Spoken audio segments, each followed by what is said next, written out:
Selamat datang kembali di channel KLWF. Agak berubah ya, tidak seperti minggu kemarin. Biasanya minggu kemarin itu kita membahas saham-saham yang sudah diposting duluan, baru saham yang baru tambahan. Sekarang saya akan membahas lebih dulu yang baru untuk periode sekarang, November minggu kedua, yaitu saham ICBP, Akra, Harum, dan LPCK. Saya memilih ketiga saham itu, yaitu ICBP, Harum, dan LPCK karena laporan keuangan dari kuartal 3 2020 itu cukup bagus dan memuaskan, sehingga lebih baik kita memilih saham yang sudah pasti, yaitu laporan keuangannya bagus. Mari kita lihat bagaimana perkembangan dari ketiga saham itu. Sebelumnya kita akan bahas dulu IHSG. Seperti kita lihat, IHSG waktu pertama diposting yaitu tanggal 5 Oktober ya di YouTube. Kemudian saat ini pada tanggal 9 September atau udah sebulan lebih ya, berhasil tembus di resist yang kuat, yaitu di 5.381-an, sehingga saat ini tutup pada hari ini yaitu di 5.356, dan resisten di 5.381 itu disentuh tapi kembali lagi dan ditutup hari ini 535,6. Tapi melihat perkembangan saat ini ya, seperti news yang sekarang bahwa vaksin dari Pfizer dan Moderna memberikan hasil yang bagus untuk pencegahan dari virus corona atau COVID-19 ya. Jadi itu membuat trigger untuk Dow naik lebih dari 4%, dan saya pikir kondisi Dow naik lebih dari 4%-an itu karena pemilu Amerika berhasil sukses juga, berjalan lancar, dan Biden memenangkan pertarungan dengan Trump. Jadi kemungkinan besar pasar menyambut Biden dilihat dari kemenangan dia yang telak sangat besar ya, 290-an elektoral untuk vote-nya, sedangkan Trump hanya 214 atau 16 sekitar situ ya. Nah, dengan kondisi ini ke depannya kemungkinan IHSG pun akan baik, positif. Jadi running wave 3 intermediate bisa kemungkinan berjalan, dan semoga perkembangan COVID-19 di Indonesia pun lebih bagus ke depannya agar tidak terkendala dengan COVID. Itu secara garis besar IHSG saat ini. Cuman IHSG kalau dilihat dari pola wave 1 intermediate terlihat ada leading diagonal. Jadi di sini menjadi resist di 5.600 dan 5.500. Itu jadi resist yang harus dihadapi sebelum running wave 3 intermediate lancar ke depannya. Itulah perkembangan IHSG saat ini. Bagaimana setelah pemilu Presiden Amerika, kemungkinan akan memberi dampak positif juga karena pemilunya berjalan lancar. Setelah IHSG, kita lihat saham berikutnya yaitu ICBP ya. ICBP kalau dari segi general big picture-nya ya, dia sudah mengarungi dari tahun 2010 sampai 2020 atau udah hampir satu dekade ya. Jadi tertingginya adalah super cycle, wave 1 cycle, dan wave 2 super cycle, korektifnya sampai 50% dari kenaikannya. Untuk lebih jelasnya kita zoom bagaimana ICBP. Kenapa saya memasukkan ICBP? Karena seperti yang saya bilang tadi, bahwa laporan keuangan kuartal 3-nya bagus. Dan di sini namun masih ada kendala, yaitu EMA 200 di 10.039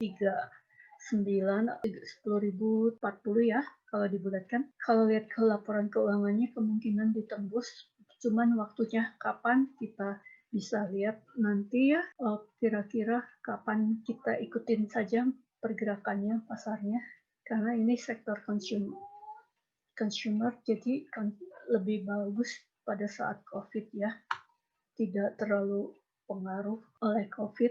Jadi itu pergerakannya dengan asumsi kenaikannya ya di sekitar menuju 12.400-an ya untuk wave 3 intermediate. Itu secara garis besar ICBP. Kemudian Harum saya pilih juga karena laporan keuangannya bagus. Walaupun kalau di sini ya kelihatan sebelumnya saya perlihatkan Harum secara big picture dari 2010 dan sekarang sudah 1 dekade juga ya. Cuman di sini Harum sempat turun di bawah IPO-nya dan sekarang pun masih di bawah IPO-nya. Jadi sekarang untuk pertama kali ada peluang untuk mendekati wave 1 cycle lebih dahulu ya. Mendekati wave 1 cycle di sini yaitu di 3.500. Secara garis besarnya saat ini Harum kalau dari segi pola di sini ya impulse extension karena wave 3 kalau ditarik channelingnya di breakout pas 5-nya ya wave 5. Jadi kalau ada kondisi seperti ini impulse extension dan wave 1 dan 3 hampir-hampir mirip, panjangnya hampir-hampir sama, berarti ini di wave 5 ini yaitu yang terjadi impulse extensionnya yaitu di wave 5, jadi nanti wave 5-nya itu akan minimal 168% dari wave 1. Itu yang kita ketahui ya. Kalau dari sini wave 5 dengan kondisi laporan keuangannya bagus, kemungkinan Harum masih bisa naik. Jadi di sini masih question marks ya. Jadi Harum masih memiliki peluang di atas 2.300 ya. Kalau dilihat secara berpeluang ke resist berikutnya yang pertama di 2.700 kemudian 3.600. Secara long term Harum mempunyai peluang besar ya dengan target resisten di 2.750 dan 3.600. Terus Harum. Kemudian sesudah Harum yaitu Akra. Akra pun saya pilih karena dia memberikan laporan keuangan yang bagus, kinerjanya artinya bagus pada kuartal 3 2020. Secara big picture, Akra pun sudah dari IPO sampai sekarang itu udah hampir 20 tahunan lebih dan terbentuk satu super cycle dan ini wave 2 super cycle-nya sudah selesai di bulan Maret 2020 dan sekarang Akra sedang mengalami wave 3 primary dan subwave 1 intermediate. Jadi subwave 1 intermediate dari wave 3 primary. Itu kira-kira Akra di mana minimal di 4.100, kira-kira target Akra terdekat ya. Minimal 4.100, minimal 5.050, 5.100 untuk wave 3 primary. Tapi sebelum mencapai wave 3 primary, di dalamnya ada subwave yaitu terlebih dahulu subwave intermediate di bawah primary yaitu intermediate. Nah di sini sudah terbentuk. Jadi Akra kalau dari segi untuk intermediate 3 targetnya yaitu minimal di 3.100 dan kalau mencapai 261,8 Fibo di 3.450. Itulah Akra untuk kedepannya secara Elliott West perspektif. Kemudian saham berikutnya LPCK ya. LPCK ini kelihatan bahwa mirip polanya seperti IHSG, leading diagonal. Jadi itu secara lebih dekatnya. Kalau secara big picture-nya dia sudah di 2 super cycle tahun Maret 2020 dan 1 super cycle-nya di 2015. Jadi untuk LPCK akan menuju wave 5 primary. Mengapa saya membuat wave 5 primary bukan intermediate? Karena dari segi kenaikan saham ini terus naik ke atas tanpa ada koreksi penurunan yang berarti, artinya pergerakan kenaikannya progresif dan teratur. Bisa dilihat dari sini ya, polanya tidak kompleks, teratur, jadi impulsif.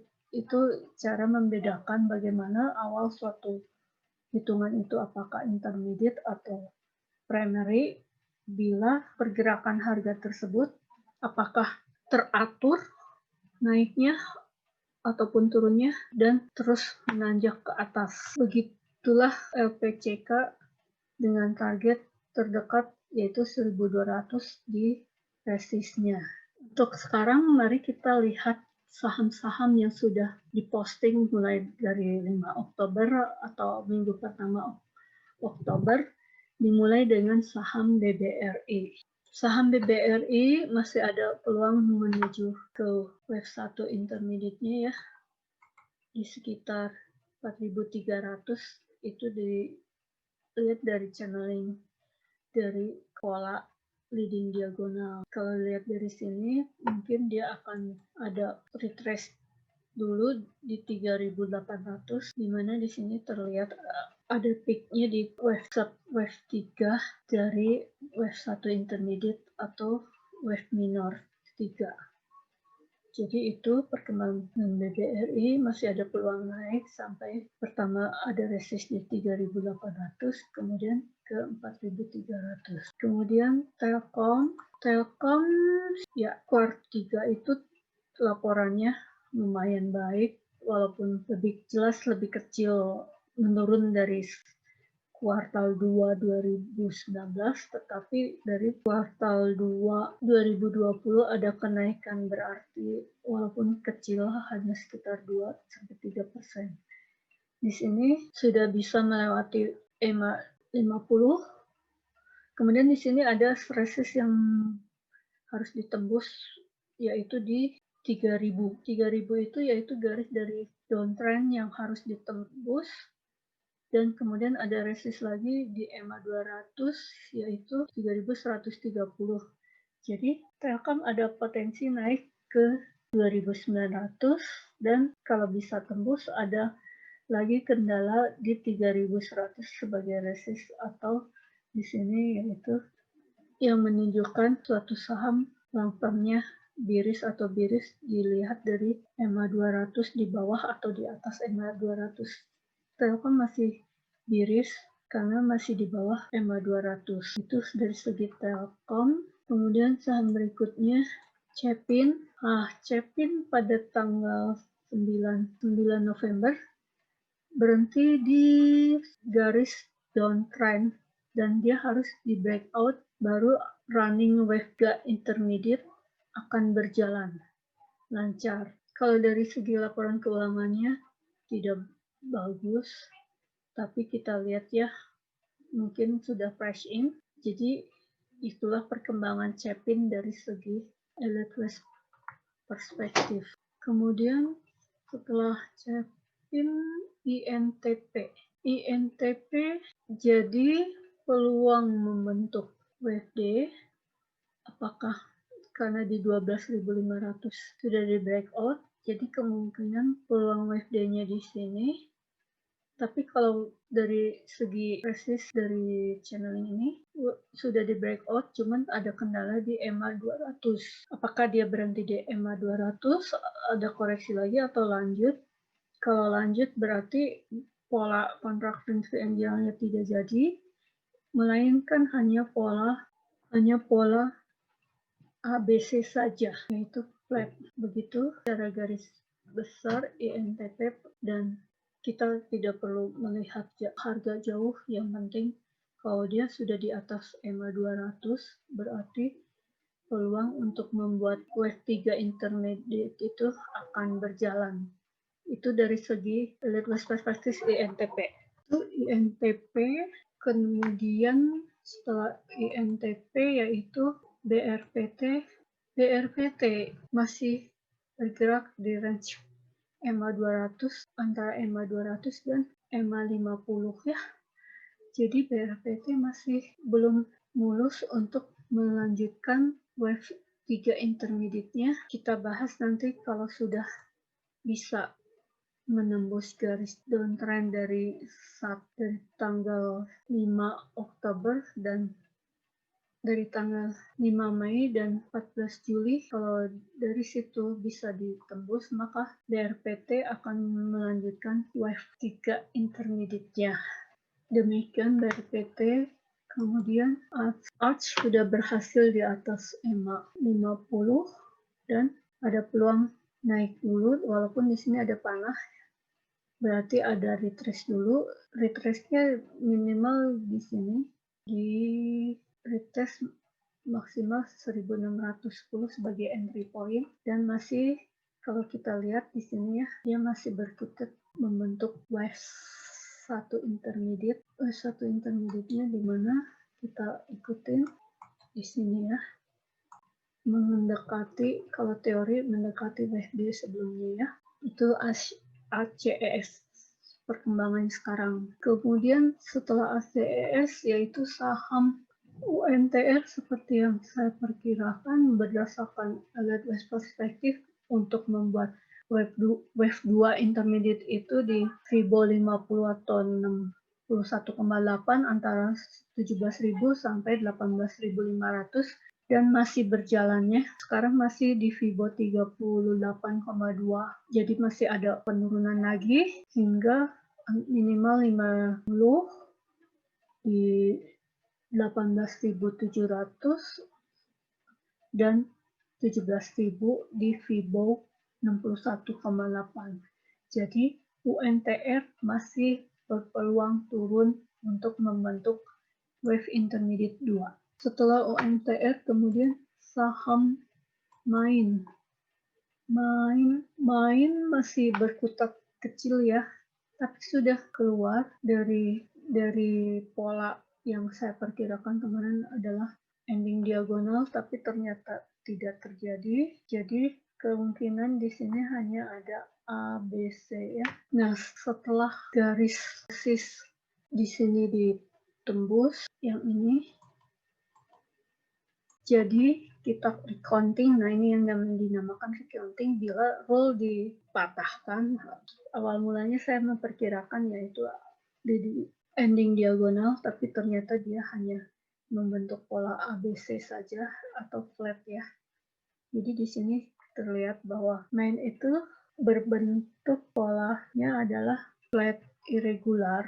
Sebetulnya kalau pola flat irregular secara teori diakhiri dengan wave C-nya itu impulsif, berarti ada 1, 2, 3, 4, 5, tapi karena di sini resist di sini sudah ditembus, jadi kemungkinan hanya ABC saja, dan itu nggak apa-apa karena di sini sudah terlihat ada pola flat dari main itu, dan wave 2 bisa dikatakan sudah selesai.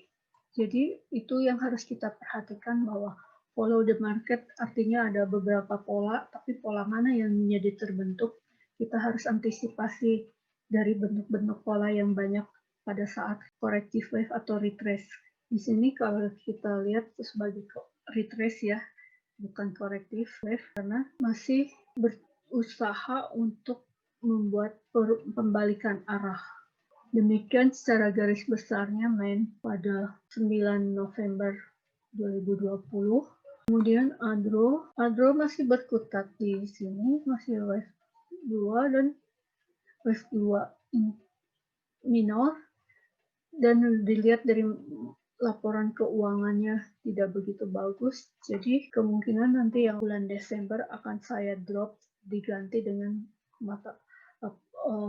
saham-saham yang memiliki laporan keuangan bagus di kuartal 3. Jadi untuk sementara tetap bahas Adro dulu, tapi untuk berikutnya nanti kalau laporan keuangan kuartal 3 sudah lengkap, maka saya akan memilih saham-saham yang berdasarkan laporan keuangannya atau dari segi fundamentalnya sudah bagus pada kuartal 3, artinya bahwa sampai akhir Desember nanti peluang untuk mencetak laporan keuangan kinerjanya bagus.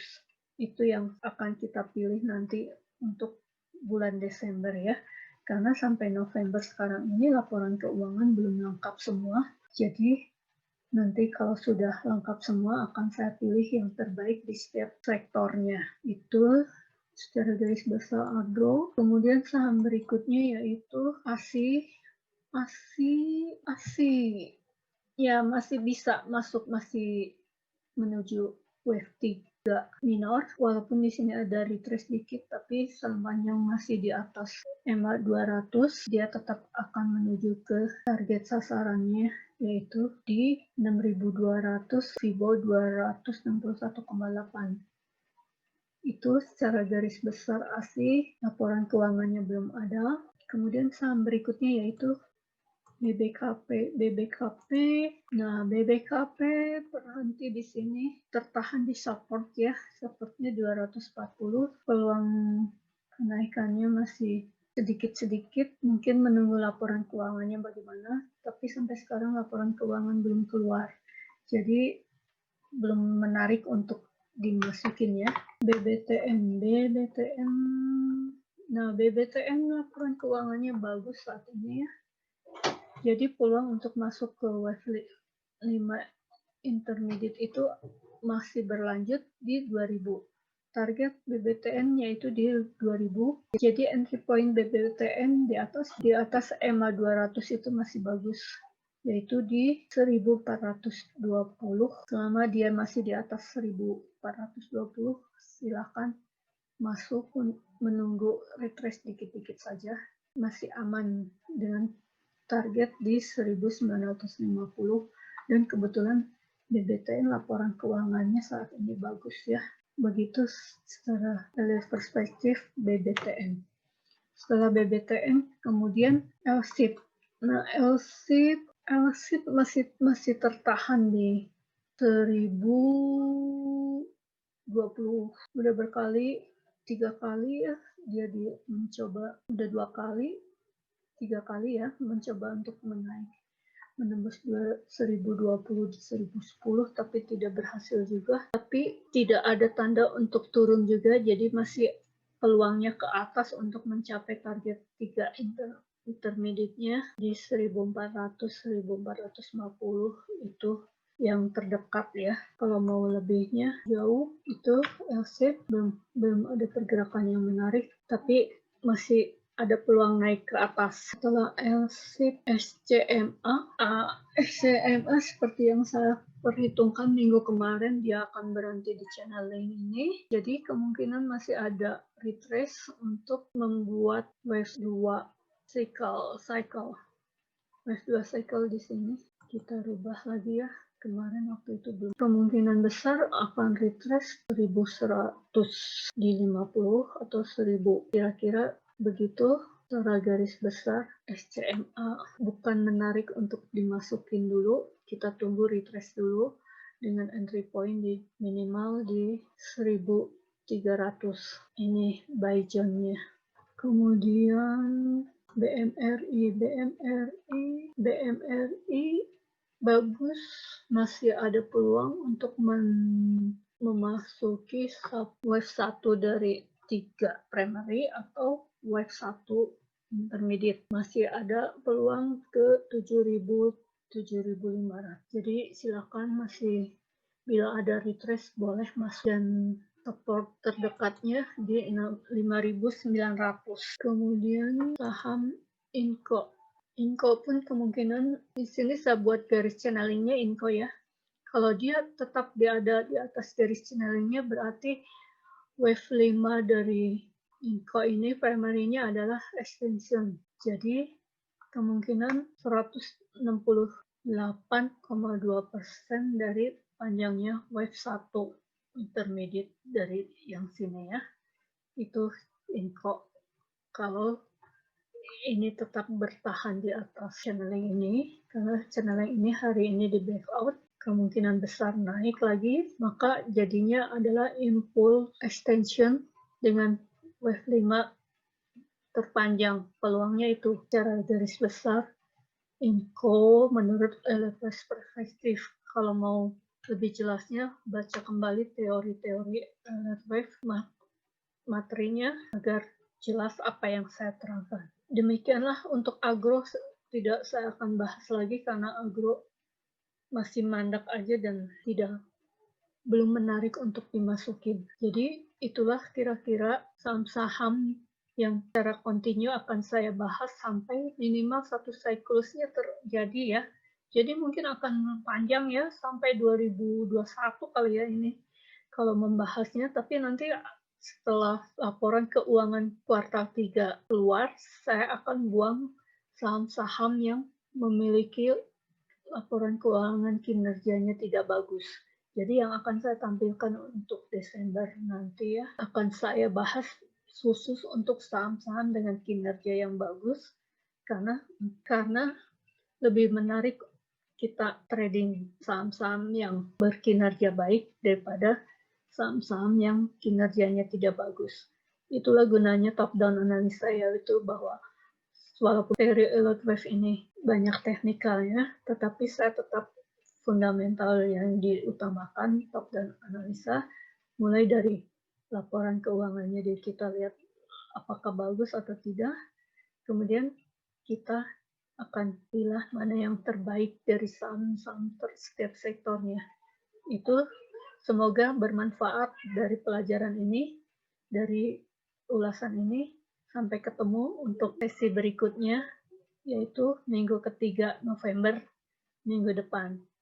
Terima kasih atas perhatiannya. Salam cuan.